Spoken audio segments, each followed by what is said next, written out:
Are you afraid? I've always chased the edges of things, the places where the map gets thin and the air gets quiet.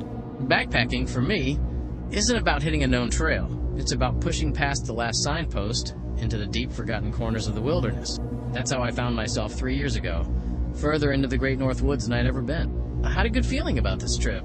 Supplies packed, route planned, or rather, my intention to improvise one. I knew the general direction I wanted to head, a forgotten logging road I'd heard rumors of, a faint scar on the earth supposedly leading to an untouched valley. The first few days were pure bliss. The air was crisp, the scent of pine needles and damp earth was invigorating, and the only sounds were the rustle of leaves and the distant call of a bird. I set up camp each night by quiet streams, watched the stars, and felt truly, utterly alone in the best possible way. On the fourth morning, a fine mist had rolled in overnight, clinging to the trees and making the forest floor slick. It was one of those mists that seems to absorb all sound, making the woods feel even more isolated, somehow heavier. I packed up camp and started moving, relying more on my compass now that the sun was a blurry disk in the sky. The logging road, if it existed, was proving elusive. The terrain was getting rougher, the undergrowth thicker, and the air grew colder, despite it being late spring. That's when I saw it. Not the road, but something else entirely. A disturbance in the natural order of things, a strange, dark shape lying half-buried in a pile of fallen leaves and moss. It looked like a discarded piece of canvas or an old tarpaulin, but something about its bulk felt wrong. I stopped. My breath hitched, a cold knot forming in my stomach. The shape was not a tarp. It was standing. Or rather, it had been standing there all along, blending into the fog, a humanoid figure draped head to ground in heavy, mud-stained cloth, with no limbs or face distinguishable beneath the fabric. The cloth was a dull, earthy brown, almost the color of wet soil, but I could just make out faint, soft patches of blooming white mold clinging to the folds. It stood utterly motionless, utterly silent. It wasn't looking at me, or so I hoped. I couldn't tell. I stood frozen, every instinct screaming at me to run, but my feet felt rooted to the spot. The fog was so thick I couldn't be sure of what I was seeing. Was it just a trick of the light, a strangely shaped rock, or a fallen tree stump? My mind tried to rationalize it desperately. Then, I felt it. A palpable shift in the air, a chilling awareness that it was aware of me. It hadn't moved visibly, but the abstract impression of its gaze was overwhelming.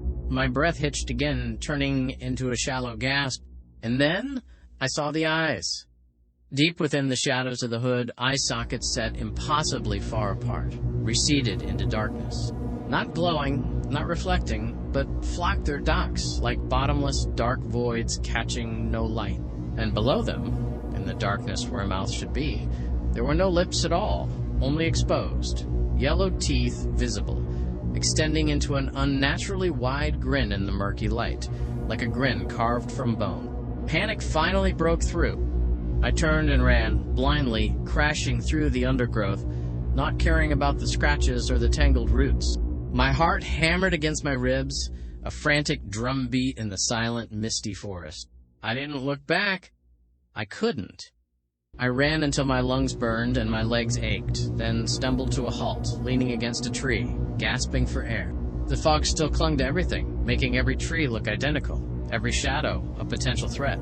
I pulled out my map, my hands trembling so violently I could barely hold it steady.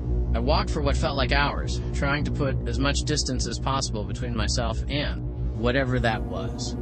The fear was a cold, constant companion, whispering at the edge of my perception, making me jump at every snapping twig. I realized then that I was hopelessly lost. The compass was spinning aimlessly, or so it seemed, and the fog had erased every landmark. I had fled without thinking, and now I was deeper in the wilderness than ever, with no clear path out. Night fell, a long, miserable affair. I managed to start a small, sputtering fire, more for comfort than warmth, the smoke curling into the oppressive dampness. Every rustle of leaves, every distant hoot of an owl made me tense, convinced it was coming for me. I barely slept, lying awake, listening for the sound of movement, for the strange, unsettling silence that had preceded its appearance. The image of those impossibly distant eye sockets receding into darkness, and the lipless, bared teeth was burned into my mind. The next morning, the fog had lifted, revealing a clear, if still cold, day. I packed up my minimal gear, leaving behind anything that might slow me down. My supplies were dwindling. I knew I had to find my way back to civilization. I walked and walked and walked. Days blurred into a desperate struggle for survival. I rationed my food, found meager water, and pushed through the pain and exhaustion. The fear had subsided into a dull, constant ache, replaced by a desperate need to simply get out. Then, on the 6th day since I'd seen it, I stumbled out of the thick forest onto a gravel track.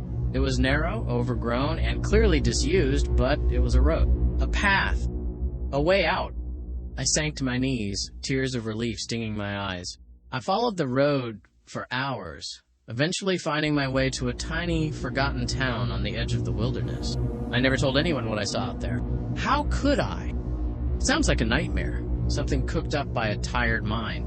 But sometimes, when I'm out in my garden or when I find an old piece of canvas in my shed, I catch a glimpse of something. A patch of white mold, blooming softly on fabric that feels a little too familiar. A shape in the corner of my eye, just at the edge of my vision. And for a split second, I'm back in that silent, misty forest, and I wonder if it was ever truly left behind.